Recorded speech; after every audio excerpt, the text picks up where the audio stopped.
मित्रहो, मागील काही तासांपासून आपण भारतीय संविधानामध्ये घटनादुरुस्ती करून अंतर्भाव करण्यात आलेल्या मूलभूत कर्तव्यांचा आढावा घेत होतो.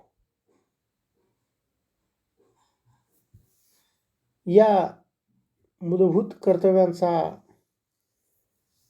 आढावा घेत असताना आपण पाहिले की सद्यस्थितीत भारतीय संविधानामध्ये 11 मूलभूत कर्तव्ये ही नागरिकांसाठी प्रतिपादित करण्यात आलेली आहेत. आणि तत्कालीन पंतप्रधान इंदिरा गांधी तसेच कायदा मंत्री श्री HR गोखले यांनी भारतीयांना सचेत करण्यासाठी, त्यांना त्यांच्या जबाबदारीप्रत जागरूक करण्यासाठी ही तरतूद करण्यात आले असल्याचे स्पष्ट केले होते.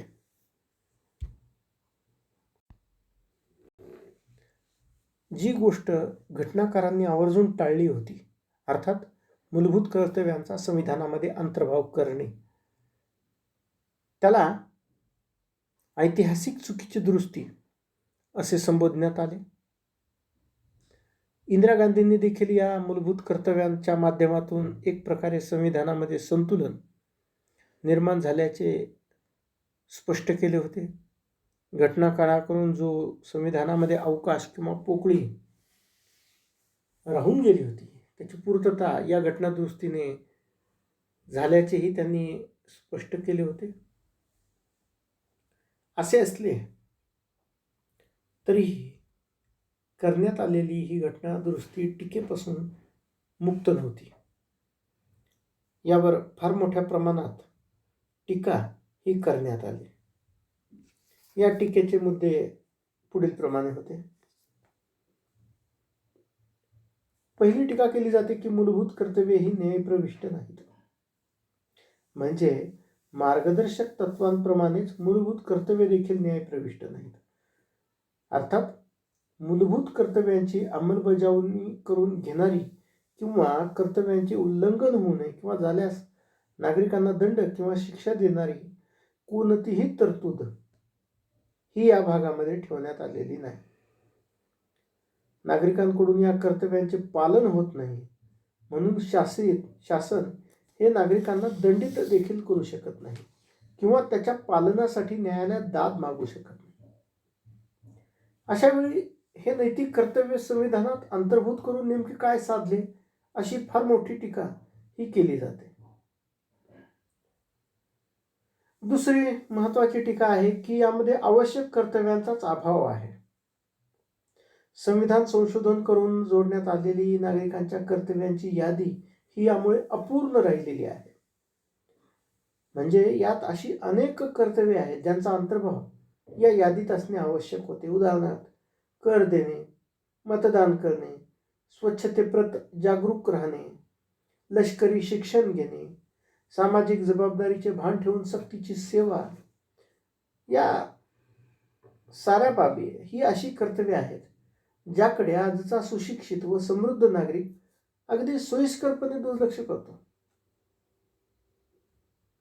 तिसरे टीका यावर अशी केली जाते की यामध्ये कठीण शब्द योजना आहे.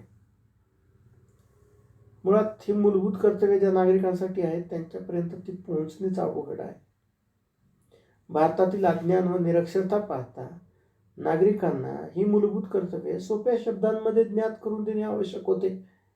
परंतु नागरिक कर्तव्यांमध्ये वापरलेले काही शब्द तर असे आहेत ज्यांचा वस्तुनिष्ठ व सोपा अर्थ लावणेच अशक्य आहे. उदाहरणार्थ वैज्ञानिक दृष्टी, शोधक बुद्धी, मानवतावाद, पराकाष्ठा वगैरे हे असे शब्द आहेत यामधून शासनाला नेमके काय अपेक्षित आहे याचाच मेळ लागत.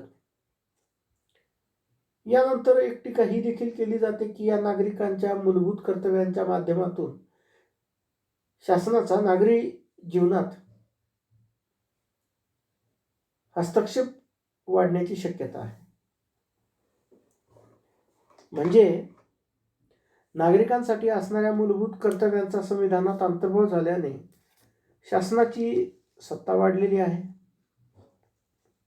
हे नैतिक उपदेश असले तरी शासन त्याचा आग्रह धरू शकते किंवा घटनेतील या बाबींचा संदर्भ देऊन असे अनेक कायदे करू शकते, ज्यामुळे नागरिकांच्या व्यक्ती स्वातंत्र्याचा ऱ्हास होऊन शासनाला व्यक्तीच्या जीवनात मोठ्या प्रमाणावर हस्तक्षेप करण्याची संधी ही मिळू शकते. यानंतर आणखी एका कारणाने टीका केली जाते, ते म्हणजे या मूलभूत कर्तव्यांमुळे वादविवादाला तोंड फुटले आहे. म्हणजे संविधानात नमूद काही मूलभूत कर्तव्ये अशी आहेत ज्यांच्या पालनाचा आग्रह शासनाकडून केला जाऊ शकतो, मात्र जाणीवपूर्वक किंवा अजाणतेपणाने या कर्तव्यांचे नागरिकांकडून पालन होऊ शकणार नाही. अशा वेळी एक नवीन वाद निर्माण होण्याची शक्यता नाकारता येत नाही. अनेकदा कायदा व सुव्यवस्थेचा देखील धोका निर्माण होऊ शकतो. उदाहरणार्थ, चित्रपटगृहात राष्ट्रगीत सुरू असताना अनेक जण त्याचा सन्मान करीत नाहीत. तेथे उपस्थित असणारे इतर अनेक नागरिक यावर आक्षेप घेतात आणि नवीन वादाला सुरुवात होते. यानंतर आणखी एक टीका केली जाते की या कर्तव्याच्या माध्यमातून शासनाने नागरिकांवर अविश्वास दाखवला आहे. अनेक विचारवंत असे म्हणतात की घटनेत मूलभूत कर्तव्यांच्या समावेशापूर्वीही नागरिक आपल्या नैतिक कर्तव्यांचे निर्वहन करीतच होते. एक जबाबदार व राष्ट्रप्रेमी नागरिक सतत आपल्या कर्तव्याप्रत जागरूक असतोच. त्यामुळे केवळ औपचारिक पद्धतीने या कर्तव्यांचा समावेश संविधानात करून शासनाने नागरिकांवर एक प्रकारचा अविश्वास दाखवलेला आहे. ही कृती सर्वथा अनावश्यक होती. लोकशाहीमध्ये नागरिकांचे सहकार्य जे स्वेच्छेने प्राप्त होऊ शकते ते दबावाने प्राप्त होत नाही, हा आजवरचा इतिहास आहे. यानंतर एक टीका ही देखील केली जाते की या कर्तव्यांमुळे लोकशाही मूल्यांशी प्रतारणा झालेली आहे. म्हणजे आधुनिक काळात लोकशाही असणाऱ्या अधिकांश देशांच्या संविधानात नागरिकांच्या मूलभूत कर्तव्यांचा अंतर्भाव करण्यात आलेला नाही. नागरिकांच्या विवेक बुद्धीवर विश्वास ठेवून या शासनांनी नागरिकांच्या कर्तव्यांपेक्षा त्यांच्या हक्कांना अधिक प्राधान्य दिले. लोकशाहीत व्यक्ती स्वातंत्र्य व नागरी इच्छेचा सन्मान करणे शासनाकडून अपेक्षित असताना नागरिकांना त्यांच्या कर्तव्यांची जाणीव करून देण्याचा हा प्रयत्न लोकशाही मूल्यांशी प्रतारणा वाटतो. अनेक विचारवंत अशी देखील टीका करतात की हा घटनाकारांच्या भावनेशी द्रोह आहे. नागरिकांसाठी मूलभूत हक्क, शासनासाठी निदेशक तत्वांची व्यवस्था केल्यानंतरही घटनाकारांनी नागरिकांच्या मूलभूत कर्तव्यांचा समावेश हा संविधानामध्ये केला नाही. यावरून भारतीय नागरिकांवरील त्यांचा असणारा विश्वास, उदारमतवादी लोकशाहीवर असणारी त्यांची श्रद्धा ही लक्षात येते. मात्र घटनाकारांच्या या भावना लक्षात न घेता संविधानात नागरिकांसाठी मूलभूत कर्तव्यांचा अंतर्भाव करणे म्हणजे एक प्रकारे घटनाद्रोहच आहे. त्यानंतर एक टीका ही देखील केली जाते की कर्तव्यांच्या पूर्ततेसाठी आवश्यक असणारी परिस्थिती भारतामध्ये नाही. म्हणजे नागरिकांसाठीच्या मूलभूत कर्तव्यांचा संविधानात अंतर्भाव करून शासनाने नागरिकांकडून त्यांच्या पालनाची अपेक्षा केलेली आहे. मात्र अनेकदा या कर्तव्यांच्या पूर्ततेसाठी आवश्यक असणारी पूरक परिस्थिती निर्माण करण्याबाबत शासन पुढाकार घेत नाही. उदाहरणार्थ, पायाभूत सुविधा नसतील किंवा उच्च दर्जाच्या शिक्षण संशोधन संस्था नसतील तर प्रत्येक क्षेत्रात अव्वल राहण्याची अपेक्षा करणे फोल आहे. याशिवाय एक महत्त्वाची टीका ही देखील केली जाते की मूलभूत कर्तव्यांची द्विरुक्ती झाली आहे. संविधानात राज्याच्या धोरणांची मार्गदर्शक तत्वे तसेच मूलभूत हक्क आहेत. त्यामध्येच भारतीय नागरिकांच्या कर्तव्यांचा मोठ्या प्रमाणावर अंतर्भाव होतो. किंबहुना अशी अत्यंत कमी कर्तव्ये आहेत ज्यांचे प्रतिबिंब मूलभूत हक्क किंवा निदेशक तत्वांमध्ये पाहावयाला मिळत नाहीत. वास्तविक पाहता मूलभूत हक्क, निदेशक तत्वे, मूलभूत कर्तव्ये ही परस्पर संबंधित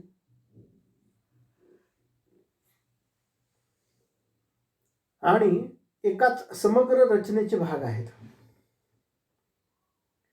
विशेषतः पर्यावरणाचे संरक्षण, संवर्धन, प्राथमिक शिक्षण, वैज्ञानिक जाणीवा, राष्ट्रीय स्मारके व स्थळांचे जतन, स्त्री सन्मान या साऱ्या बाबींचे निरुक्तीकरण झालेले आहे.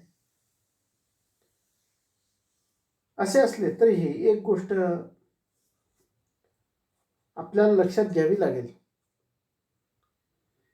की मूलभूत कर्तव्ये संविधानात असली पाहिजेत किंवा सुरुवातीपासूनच ती असावयाला हवी होती असे म्हणून या मूलभूत कर्तव्यांचा अंतर्भाव संविधानात झाल्याचे समर्थन देखील अनेक लोक करत असतात.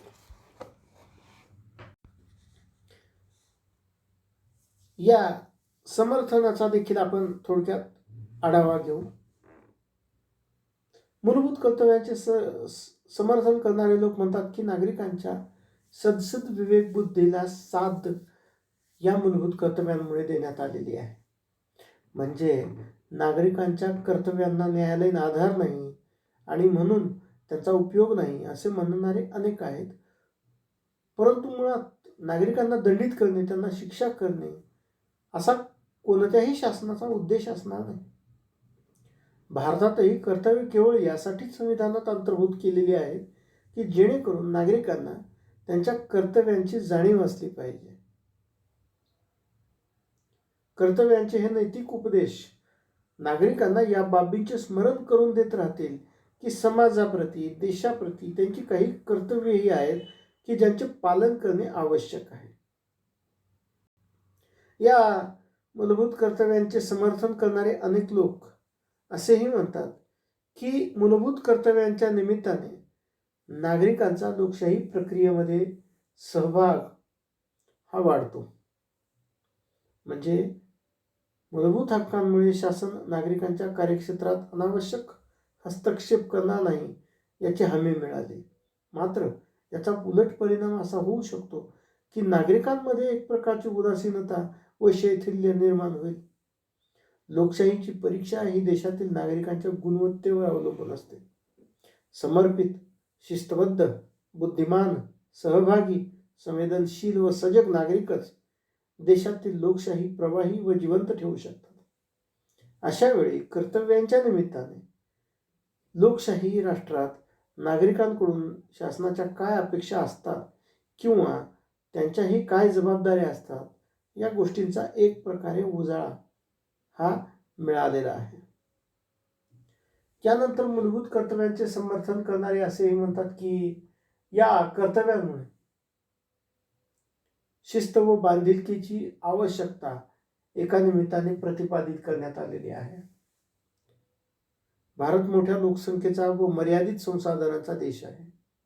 अनेक संस्कृती, प्रथा, परंपरा, हितसंबंध येथे एकत्रित आहेत.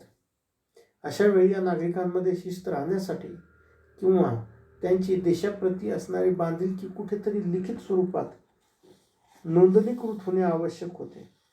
या कर्तव्यांमुळे तो उद्देश हा सफल झालेला आहे.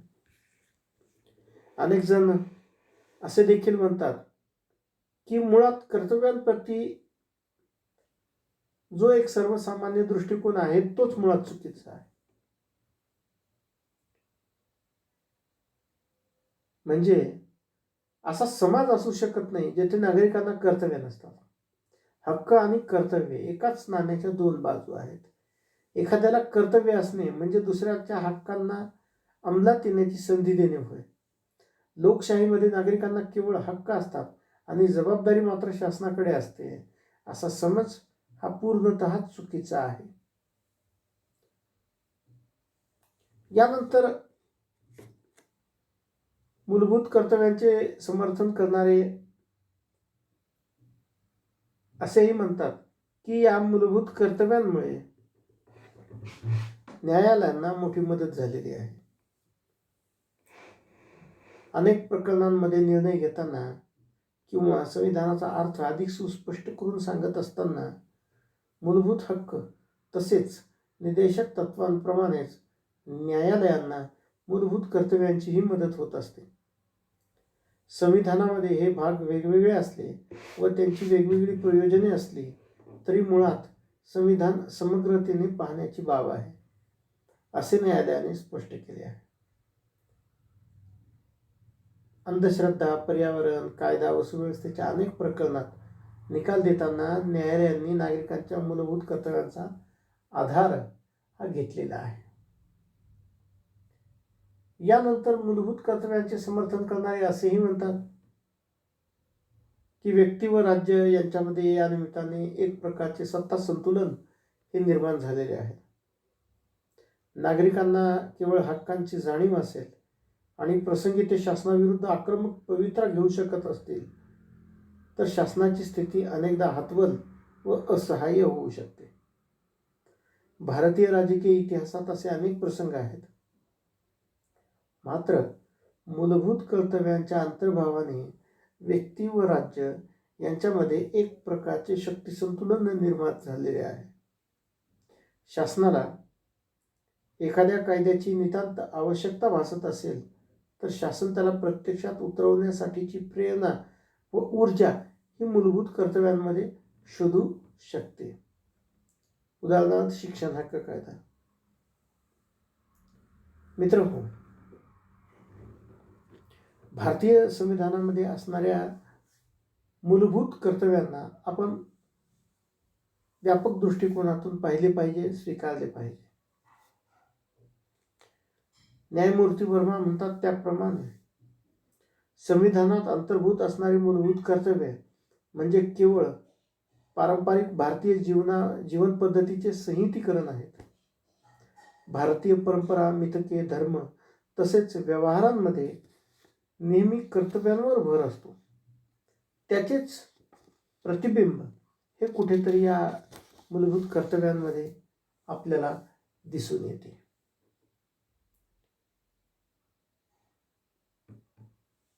पुढील तासामध्ये आपण भारतातील घटनात्मक संस्थांचा आढावा घेणार आहोत. धन्यवाद.